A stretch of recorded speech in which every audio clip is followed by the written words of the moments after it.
Hi, welcome to Sci-Fi Studio. In this video, I will be showing you a 2016 American military, science fiction, and action film titled Spectral. Warning: spoilers ahead. Civil unrest in the European country of Moldova has U.S. forces engaging the insurgents. However, there is a new threat who has decided both are their enemy. This new threat resides in an alternative spectrum that makes them invisible to the naked eye and instant death to anyone confronting them.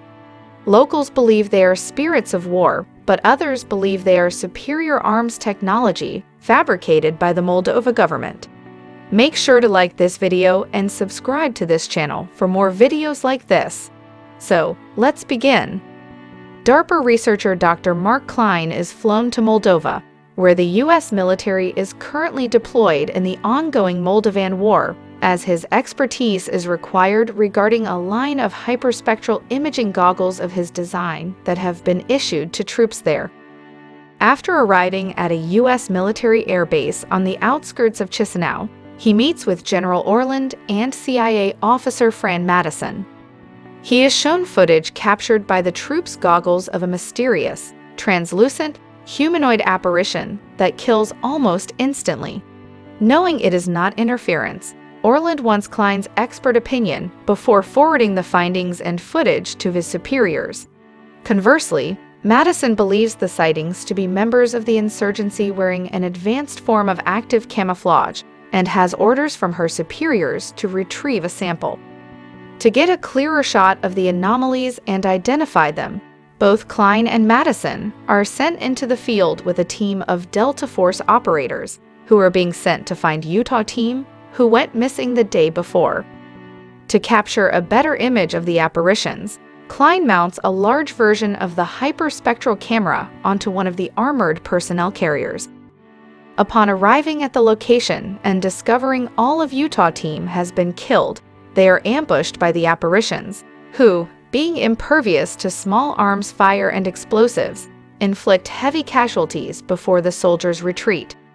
When their vehicles are rendered inoperable by landmines, the group takes cover in an abandoned factory where they find two children barricaded.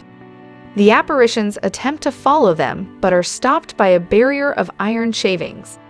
The children share that their father scattered the shavings to protect his children before he was killed. The survivors make contact with the airbase and a rendezvous is set up. Klein modifies the hyperspectral camera, turning it into a large searchlight, which enables the group to see the apparitions without the need for goggles. Later, he supplies the unit with IED laced with iron shavings. Fortified with these new weapons, the group sets out for the rendezvous point, about a half-mile away from the factory. If you have followed along to this extent, like this video, subscribe to this channel and turn on notifications to watch more videos like this. Alright, let's continue. After exiting the factory, the group is chased by apparitions, who are slowed but not destroyed by the iron explosives. The group is met by reinforcements and a helicopter evac at a large abandoned plaza. However, they are ambushed by the apparitions and are barely able to escape as the figures proceed to destroy the tanks and kill the soldiers sent as backup.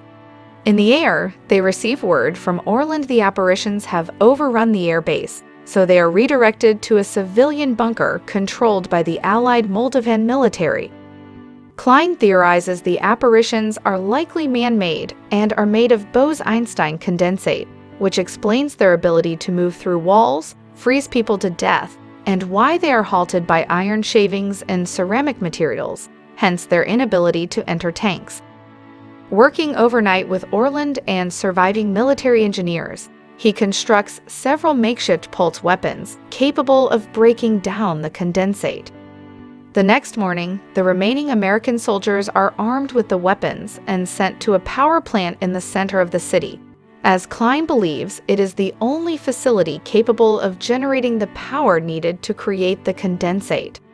While the soldiers mount an offensive on the roof of the plant, Klein and Madison discover a recently abandoned laboratory inside. They deduce that scientists working in weapons research for the former regime were scanning humans on a molecular level and using advanced 3D printing to replicate them in condensate form. The human test subjects' brains and central nervous systems were then removed and hooked up to a central machine which keeps the condensate copies or apparitions alive. Before the apparitions emerge victorious in their battle with the soldiers, Klein activates a failsafe system which deactivates the condensate apparitions. Believing that whatever level of consciousness remaining is in pain, he unplugs the human remains from the machine, finally giving them peace. With the apparitions gone, the US and allied Moldovan military work to continue to take control of the city from the insurgents, and a Department of Defense extraction team is to be sent back to the plant with the Delta Force operators to take the machinery apart and potentially use it for their own purposes. Saying goodbye to Madison and General Orland, Klein boards an aircraft to be taken back home to Virginia. In times of war, inventions that could take months, take weeks, or even days because of the pressure to defeat the enemy.